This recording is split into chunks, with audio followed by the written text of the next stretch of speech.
Assalamualaikum warahmatullahi wabarakatuh. Alhamdulillahi rabbil alamin. Wassalatu wassalamu ala asyrafil anbiya'i wal mursalin wa ala alihi wa sahbihi ajma'in, amma ba'du.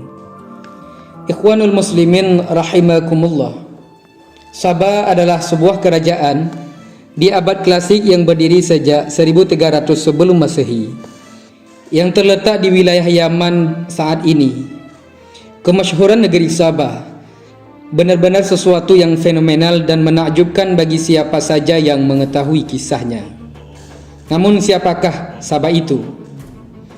Dalam hadis Warwah bin Musayyib, Rasulullah SAW pernah ditanya oleh seorang lelaki, "Ya Rasulullah, kabarkanlah kepadaku tentang negeri Sabah. Apakah Sabah itu? Apakah ia adalah nama sebuah tempat ataukah nama dari seorang wanita?" Rasulullah pun menjawab, "Laisa bi ardin wala mara'atin, walakinnahu rajulun waladan asyarata minal arabi, fatayamana sittatun wa tasya'ama arba'atun." Rasulullah menjawab, dia bukanlah nama suatu tempat dan bukan pula nama wanita, tetapi ia adalah seorang lelaki yang memiliki 10 orang anak dari bangsa Arab.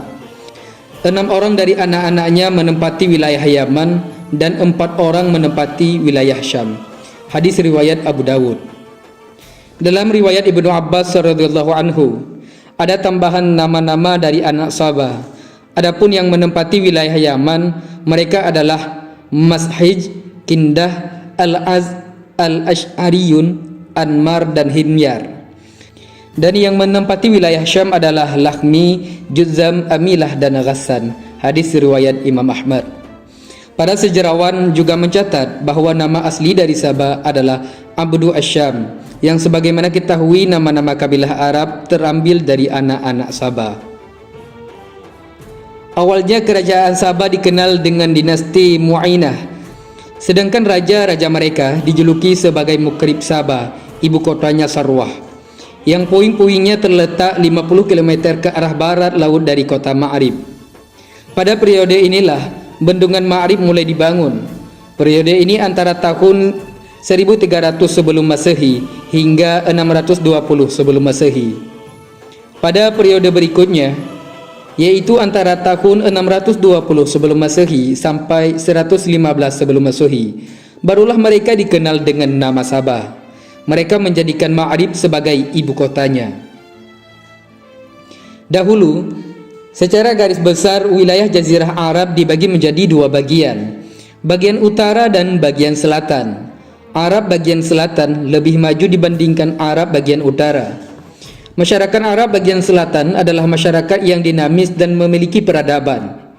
Mereka telah mengenal kontak dengan dunia internasional karena pelabuhan mereka terbuka bagi pedagang-pedagang asing yang hendak berniaga ke sana. Sementara orang-orang Arab utara adalah mereka yang terbiasa dengan kerasnya kehidupan padang pasir. Mereka kaku dan lugu karena kurangnya kontak dengan dunia luar.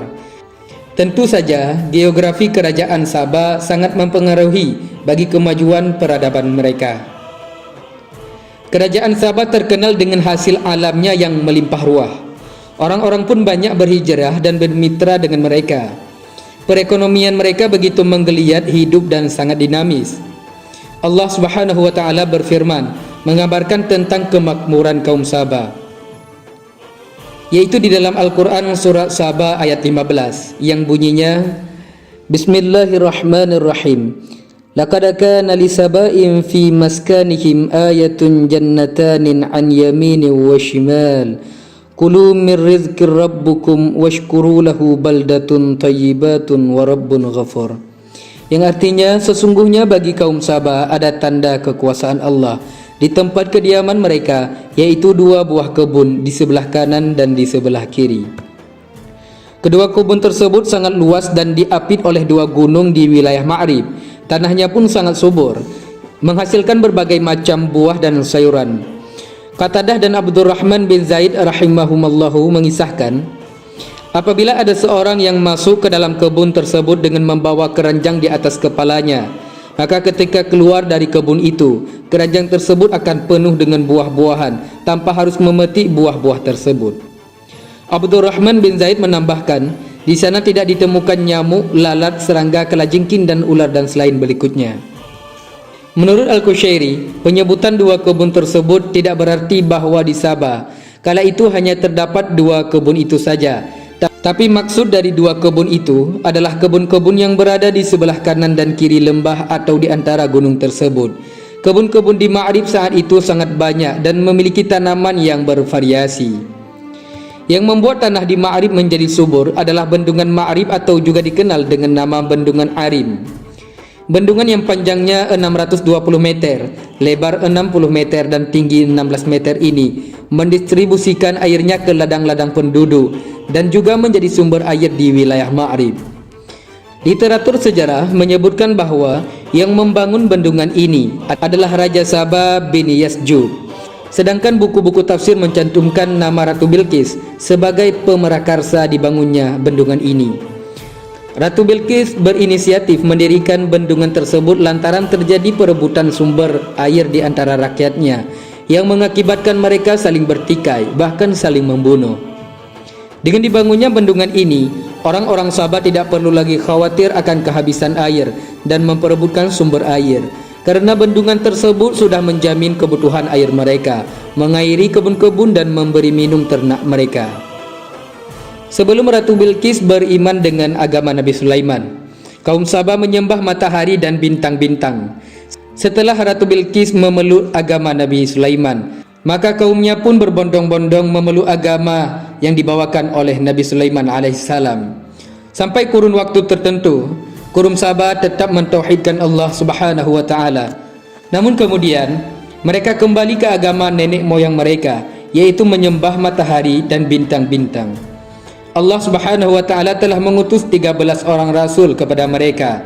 Akan tetapi mereka tetap tidak mau kembali ke agama dan mentauhidkan Allah dan tidak menyekutukannya dengan sesuatu apapun. Allah pun mencabut kenikmatan yang telah dianugerahkan kepada mereka. Allah Subhanahu wa taala berfirman di dalam surah As-Saba ayat 16. Bismillahirrahmanirrahim, fa'aradu fa'arsalna alaihim sailal arimi. Tetapi mereka berpaling, maka kami datangkan kepada mereka banjir Al-Arim. Penyebab kehancuran bendungan tersebut tentu saja adalah takdir Allah Subhanahu wa taala dan akibat dari kaum Sabah sendiri yang kufur akan nikmat Allah terhadap mereka. Namun Allah menciptakan suatu perantara yang bisa diterima oleh logika manusia agar manusia lebih mudah untuk merenungi dan mengambil pelajaran.